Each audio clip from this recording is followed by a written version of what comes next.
I had seen a lot of ridiculous things in my life, but nothing prepared me for the moment I watched Karen from the HOA standing on my farm, rifle in hand, laughing like she had just won the lottery. At her feet, lying lifeless in the dirt, was Buckley, the deer I had been tracking for 3 years as part of a conservation project. The deer that had a GPS collar, tagged by state officials. The deer that, up until 10 minutes ago, had been peacefully roaming my private land. Now this self-righteous designer sunglasses-wearing HOA queen had shot him for fun. She even took a selfie with his body, flashing the kind of grin you'd expect from someone who just found out they won a free vacation, not someone who had just trespassed onto private property and killed an animal that was literally being tracked by the government.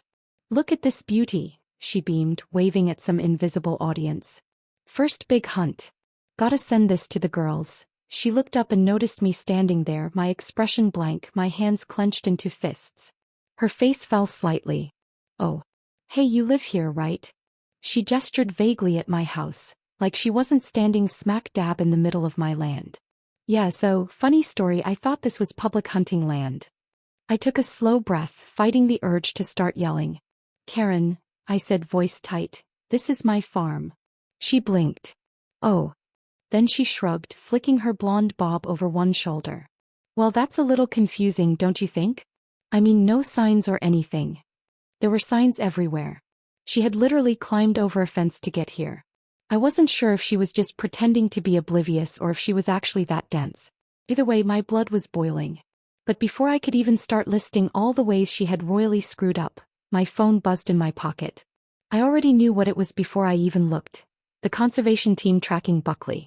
They would have gotten the alert that the GPS had stopped moving. And I knew what that meant. Karen, however, had no clue. She was still admiring her trophy, like she had just bagged a world record. "You know," she mused, "I was thinking of mounting him in my living room. Something elegant, classy, so he really stands out against the marble fireplace." I closed my eyes for half a second, praying for patience. "Karen, do you have any idea what you just did?" She let out an exaggerated sigh. "Oh, come on. Don't be dramatic. It's just a deer." That was it. That was the moment I realized this was about to become a spectacle of biblical proportions. "You didn't just shoot a deer," I said, my voice unnervingly calm. "You shot a state-tracked, GPS-monitored conservation program deer that was being studied for science." I watched as the words slowly processed in her brain, waiting for the reaction. She laughed. "Oh, please. What is this, some kind of conspiracy? A science deer? What, was he gonna give a TED Talk?" She rolled her eyes and bent down, grabbing Buckley's antlers like he was some sort of prize. Then she saw it. The GPS tracker. The thick, unmistakable collar around his neck. Her fingers froze on the antlers. The color drained from her face so fast I thought she might pass out. What is that?" she whispered, her voice suddenly much less arrogant. "That," I said, enjoying the moment more than I should have, "is the reason you're about to be in a whole world of trouble." She dropped the antlers like they had burned her and stumbled back. "Wait, hold on, this isn't." Her words came out jumbled, panic creeping into her tone. I pulled out my phone and checked the screen. Yup. Just as I thought.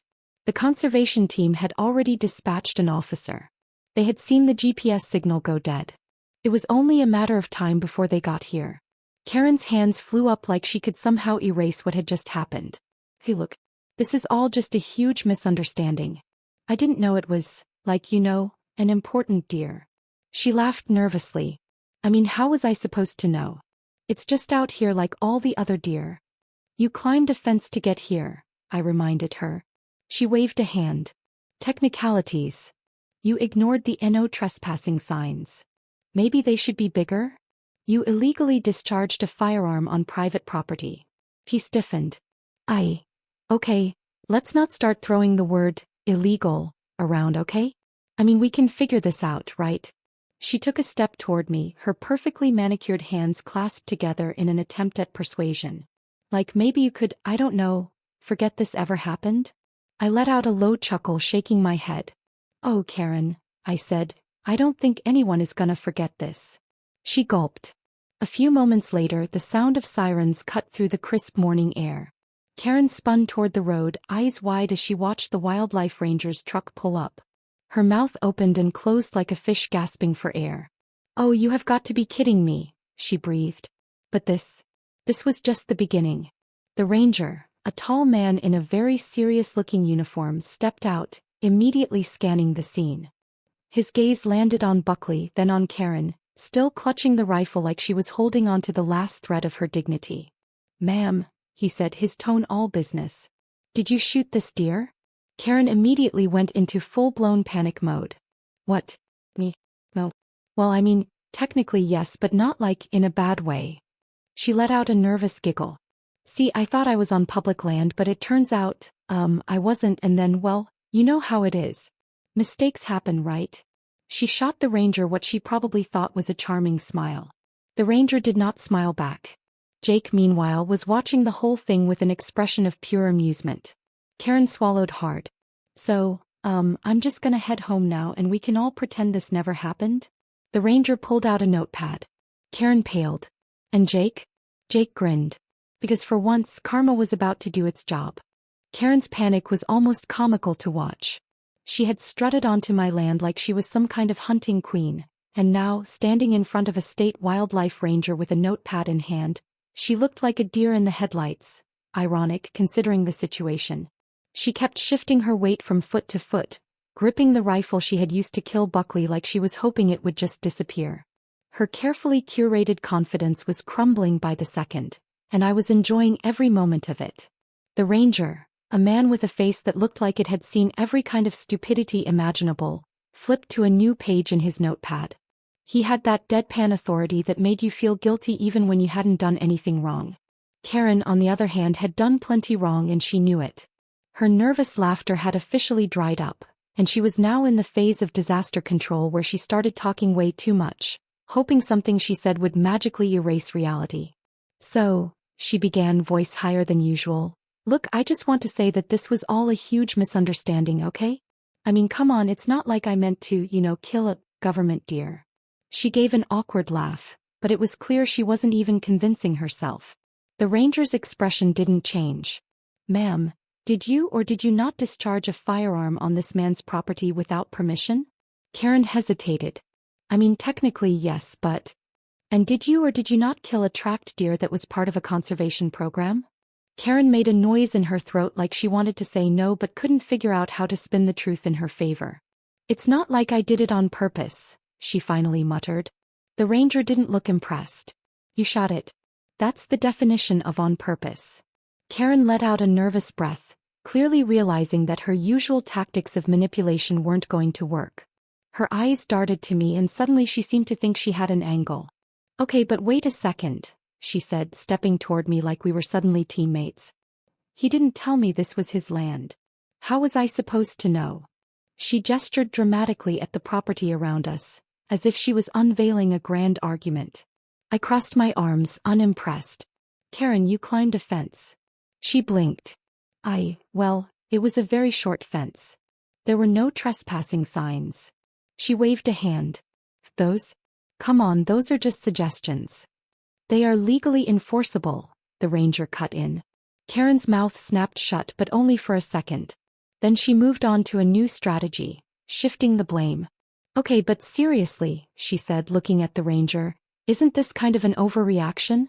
I mean, it's just a deer. It's not like I shot someone's dog or something. People hunt all the time. What's the big deal?" The ranger's eyebrows twitched, like he was holding back the urge to rub his temples.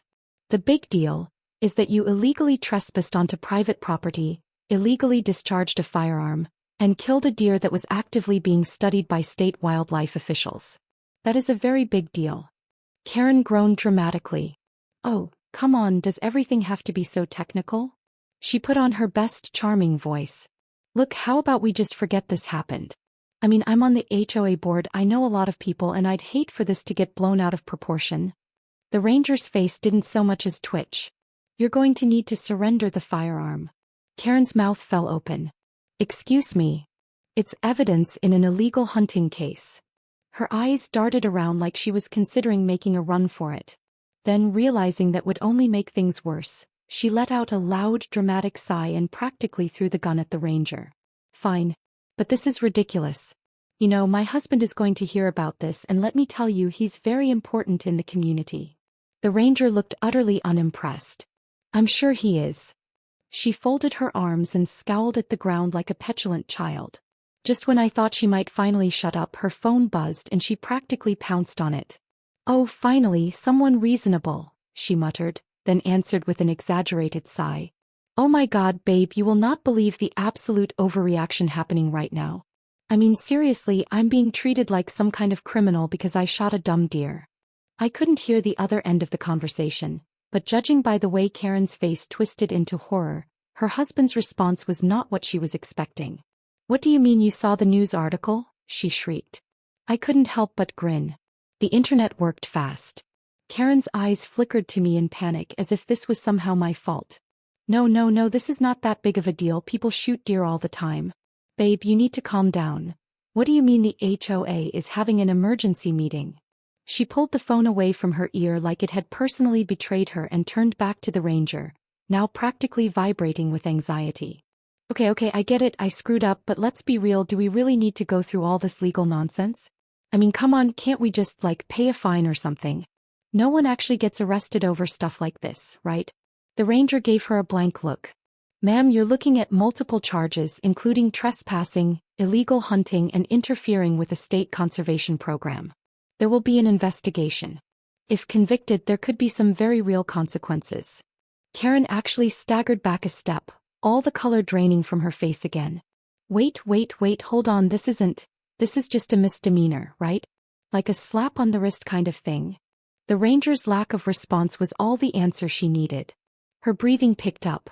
No, this can't happen. This is insane. My life will be ruined over a deer? Are you serious? She grabbed her phone again, frantically typing. I need to fix this. I can fix this. Oh God, they already posted it on the HOA website. I leaned against the fence, enjoying the show. Must be tough when your own people turn on you. She shot me a glare so sharp it could have cut through metal. This is all your fault. I grinned. Oh no, Karen. This is all yours. She turned back to the ranger, now fully into bargaining mode. Look, I have connections. I can make a donation. Big one. To wildlife or whatever. You like money, right? The ranger slowly wrote something down in his notepad and clicked his pen. Ma'am, step away from the deer. Karen groaned like the universe was personally out to get her. Ugh, you people are impossible. The ranger didn't even blink. Ma'am, you have the right to remain silent. Karen's eyes widened in horror. Wait. You're not actually, oh, come on. And just like that, the HOA's most entitled member was being escorted toward a police vehicle, still protesting, still blaming everyone but herself.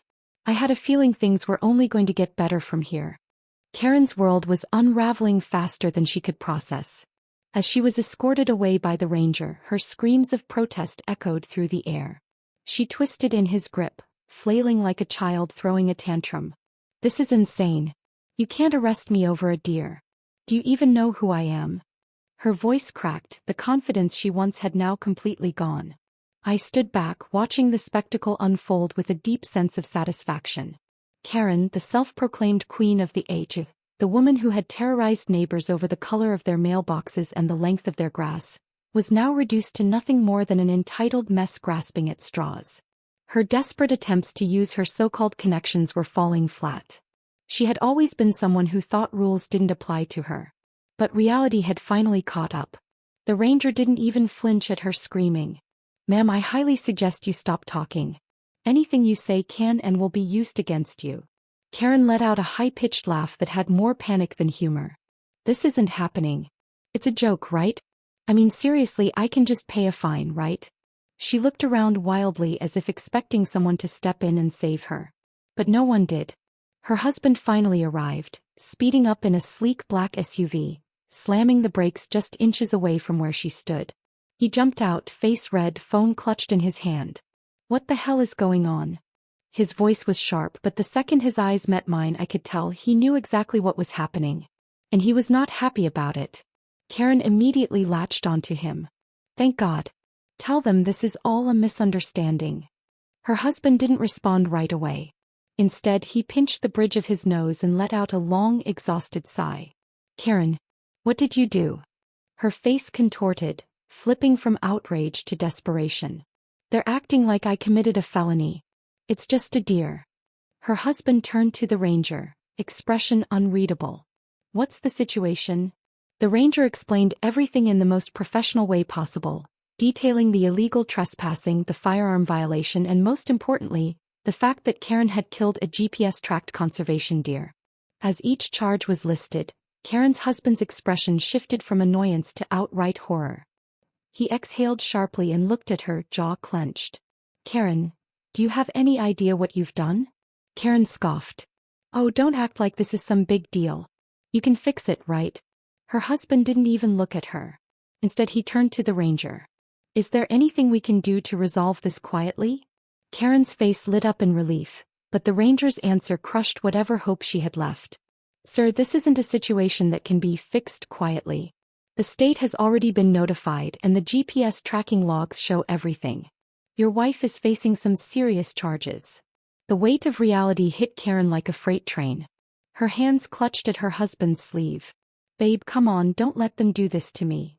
Her husband pulled away from her grasp, taking a step back. Karen, I don't think you understand. The HOA already called an emergency meeting. You've made the community look like a joke. Karen blinked. What does that have to do with anything? Her husband shook his head.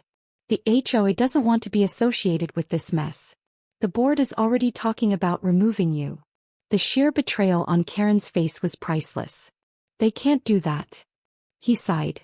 Actually, they can. And they will. The whole neighborhood is talking about this. You've embarrassed everyone. Karen looked like her whole world was shattering. It was one thing to face legal consequences, but the idea of losing her beloved HOA status? That was a fate worse than death. I folded my arms, watching as Karen spiraled. I guess this is what happens when you shoot things you don't understand. She shot me a glare so fierce it could have set something on fire. You think this is funny, don't you? I grinned. Oh, I think it's hilarious. Her husband, meanwhile, was already stepping back toward his SUV. I'll be at the house, he said to her. Figure this out. Karen's mouth fell open as he turned and left, driving away without another word. Are you seriously leaving me here? She screeched, but the sound of the engine drowned her out. The ranger guided her toward the police vehicle. All right, ma'am, time to go. Karen tried one last time. Wait. What if I volunteer? You know, some community service or something. I love animals. Maybe I can help at the conservation place. The ranger gave her a look. That's exactly what the judge might order. Karen froze. Wait, what? I laughed. Oh, this just keeps getting better. And sure enough, that's exactly what happened. A few weeks later, Karen stood outside a wildlife rehabilitation center, wearing an orange vest, holding a bucket of animal feed. Her expression was one of pure misery, while the conservation officers watched her like hawks. I stopped by just to see the irony of it all. When she saw me, her face twisted in rage. What the hell are you doing here? I smiled. Just checking in. How's the new job? She gritted her teeth. I hate you. I chuckled. Yeah, but the deer love you. And with that I walked away, leaving her standing there, defeated, humbled, and covered in bird droppings. Karma had never felt so satisfying.